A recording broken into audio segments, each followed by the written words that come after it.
Welcome back. Take a look at your screens, folks. This is the Nine Network's latest reality show, Into House, where nothing actually happens and the main players actually do nothing. Welcome, Federal Minister for Home Affairs Jason Clare and Shadow Education Minister Christopher Pyne. Good morning to you both. Good morning, Carl. Good morning, Lisa. Morning. I need to explain just briefly on that. Ken Henry has come out this morning and said that you guys absolutely do nothing. You're a trumped-up reality star. Well, he didn't say that, but I made that up.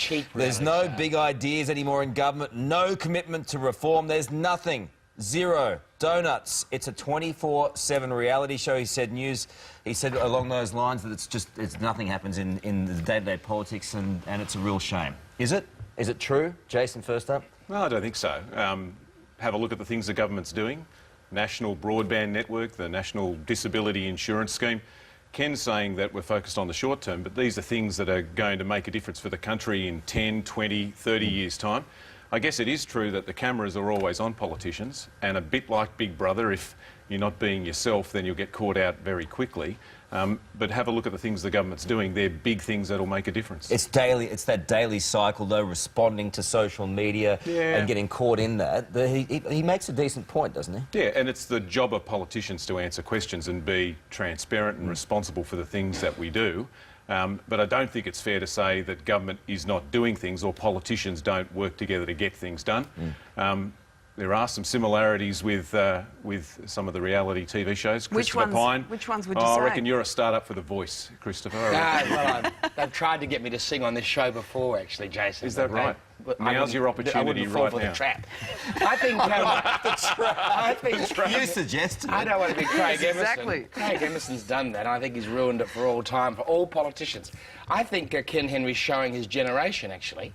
The reality is, for all of us, to use the expression reality TV, everybody is a camera these days. Every mobile phone is a camera. We're constantly being asked questions. There's shows, 24-hour news shows, and therefore we are always available for comment, for getting into trouble, for somebody on the sidewalk, you know, filming us, coming out of a bar or a restaurant or whatever.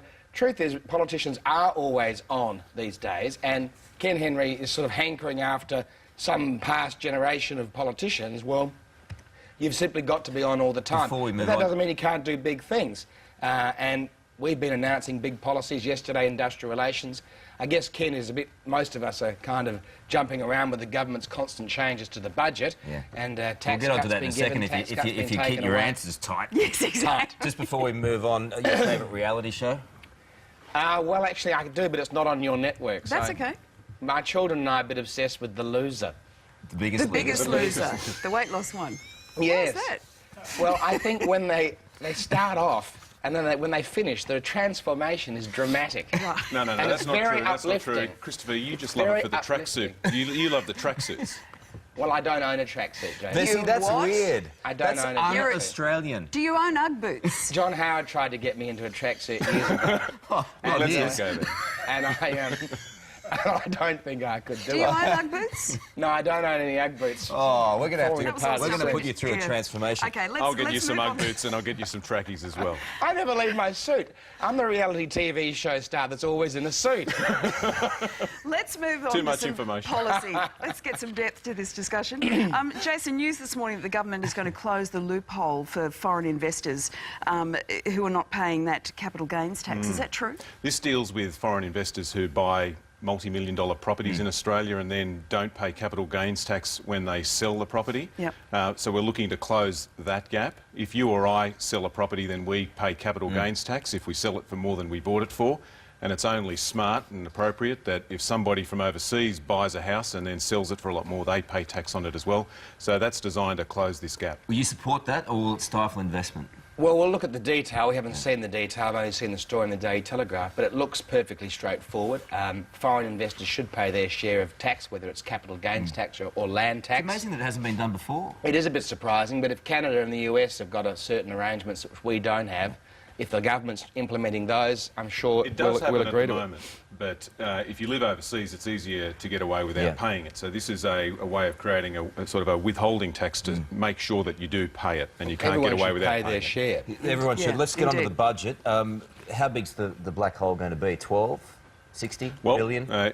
Budget comes 80 out billion? Tuesday night. You'll see all of 100 that. billion? But it's going to be a tough budget. We've got to make some difficult decisions because no one expected that the taxes coming in this financial year would be $17 billion less. Everyone expected it, than they would be. actually. Well, certainly the experts at Treasury didn't. That means that we've got to make some tough decisions. Treasury got it badly wrong again.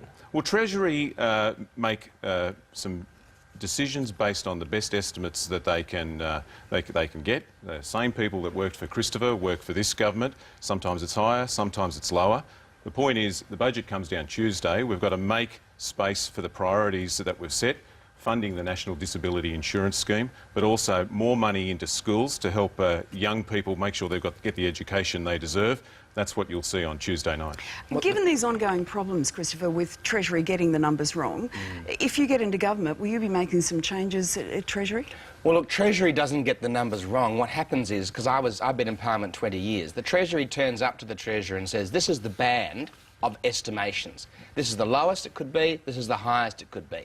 And the Treasurer then has to make an assessment. Now, when Peter Costello was the Treasurer, he would err on the side of caution. Wayne Swan always took the highest estimate because the government lives day to day. And of course, he's been caught out. In the last 2 weeks, we've had $7.5 billion, then $12 billion, and now $17.5 billion. That's in 2 weeks. You're going to be financially more responsible. That's why you're going to do the parental leave scheme. That's going to cost $5 billion. Well, the paid parental leave scheme is fully You can't funded. have your cake and eat it too. If you're saying they're Well, spending too much... if you could, you should have your cake and eat it too. The truth is, the paid parental leave scheme is fully funded. So Well, it's no, not it's a hole in the $1.5 budget. billion short. No, it's 1.5% levy on 3,200 businesses. But the fact remains, last year in the budget, they gave a $1.5 billion tax cut. This year, they've taken it away.